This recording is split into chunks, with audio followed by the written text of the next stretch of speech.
Hi! If you grew up playing tennis in the 70s and 80s, this video may bring back some memories as I share some classic and unique strings from back in the day. Alright, so let's go back to 1977 when I first strung at a local pro shop right here in Kona. In fact, let's take a walk down there. So this journey that I'm taking is about a mile walk to my old stomping grounds. And along the way, I'll point out some interesting historical sites and some things that you'll see here in Kailua-Kona. All right, so we'll take this voyage from the Royal Kona Resort.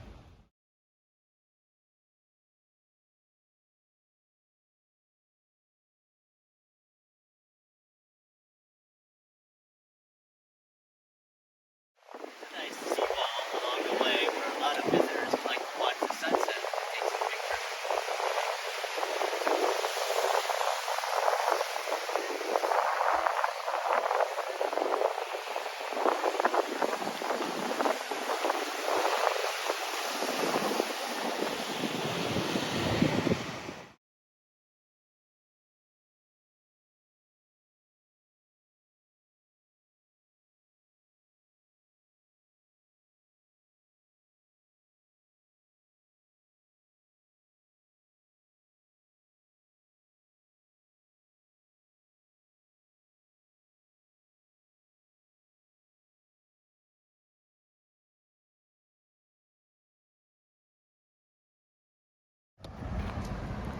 As we're walking through Kailua town, this area has a lot of historical significance.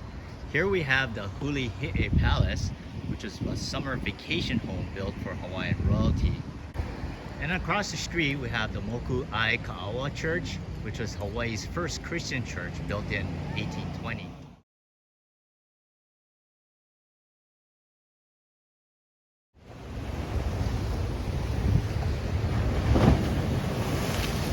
We have Kailua Pier, location of the start and finish line of the World Ironman Championship since 1981.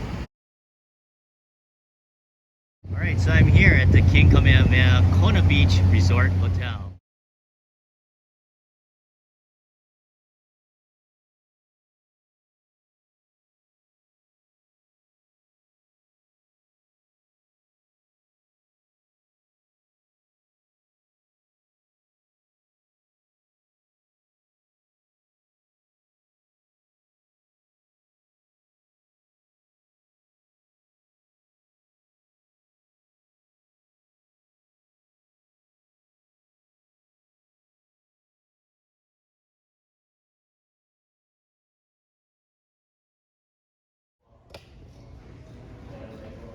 Alright, so we're approaching the tennis courts and where the pro shop is located. My friend Donna is the tennis director here, and she doesn't know that we're gonna come over, so we'll see if she's there. If not, then I can still show you the shop that I used to work at. Alright, so here we are outside. We have two tennis courts out here. They're recently resurfaced and they're really nice. The pro shop right here used to be owned by John Newcomb, and currently it's called TennisCize Hawaiian style. So let's go inside and we'll see if Donna's working today.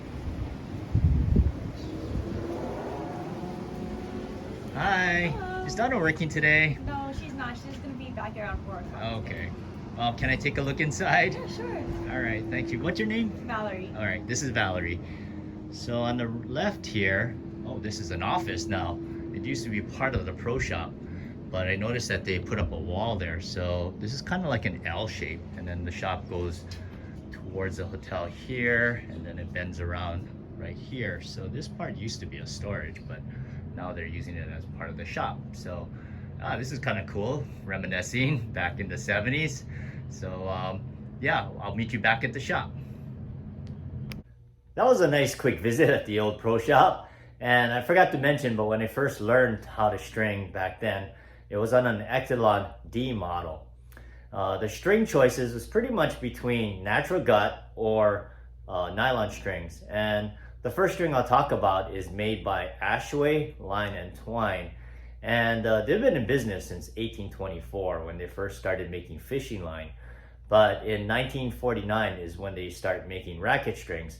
and they're the only manufacturers of strings in the United States. So the first string that some of you may recognize is this Ashway Vantage Plus. It was an amber colored string, and this is on my old racket actually when I played in juniors. The second one is Ashway Vantage 2, and it was a unique blue spiraled colored string. So these are two popular strings that we offered in the tennis shop.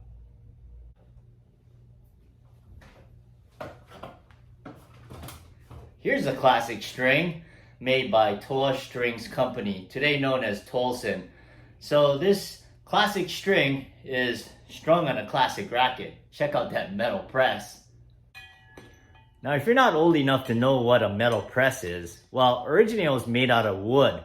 And what it was used for was to keep the racket from warping. So it was placed on the racket whenever it wasn't in use. But this metal press was a more modern press that came out later, made by Zephyr. So maybe some of you may remember that. Now the classic racket that I brought down is made by Davis. It's the Lady Elite. And on this racket, it's Leona 66. So again, it was made by Toa, and back then was, and still is, considered to be the largest and most reputable nylon string company based out of Japan. So this Leona 66 came in 15 light gauge, and what made it unique was that it had a slight texture, so for added spin. And later on, they came out with Leona 77, which was in 16 gauge. These next strings were made by Racquet Strings Incorporated. I remember the first time I saw these strings, it was a blue color that caught my eye. The second thing that caught my eye was that it frayed, just like natural gut strings. And if you remember this blue string, yes, it's called Blue Star, and it was known as the man-made gut. In fact, this is the first time I heard of a string referred to as synthetic gut. It was considered the first multi-filament strings that claimed to play like natural gut. It played with a nice soft feel, although tension maintenance was its downside. Now this original Blue Star came in a 15 light gauge, but later introduced a 16 gauge called Super Blue Star. Check out the packaging. Notice the 2211 string lengths. I'm not sure why they packaged it this way, probably because it was mainly wood rackets that it was used on. But if you want to learn more about the 2211 pattern, check out my video, Stringing Trivia, and the 2211 wood racket technique. Here's a unique string introduced by Head in the 80s. It's oil-filled nylon, which is also available in a textured version. Now these strings are hollow in construction and was filled with oil and then packaged with a metal pin to keep the oil in. From what I remember, these strings were supposed to provide a more cushioned and comfortable feel while adding more bounce and resiliency. As you can imagine though, these strings didn't last very long once you notched through them, and I wonder if the oil leaked out when that happened. Here's another interesting string that came out in 1985 by Prince, called Prince Stoplight in a 15 light gauge. Its construction consists of a center core with two wraps.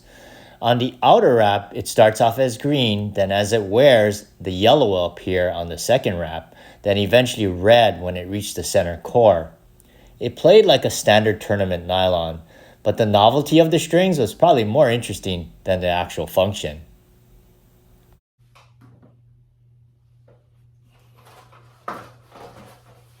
When you hear the term synthetic gut, what string brand comes to mind? Well, I was curious and I wanted to hear what you folks had to say. So I posted a poll this week and I'll reveal what 67% of you said, which leads us to our next string. Since the mid-80s, this string has been the industry standard when it comes to synthetic gut. And here I have it strung on a Prince Pro, and it's the Prince Original Synthetic Gut, and I also have the original package. In 1993, Prince developed a new technology called Duraflex, which extended the durability of the string by creating a wear barrier. 30 years later, it's still available to purchase from your local Prince dealer or from Tennis Warehouse. I hope you enjoyed today's trip down memory lane and learned something about strings back in the day. Now, if you grew up in the 70s and 80s and remember a string that you use, please leave a comment. Thanks for watching. Happy stringing, and let your strings play.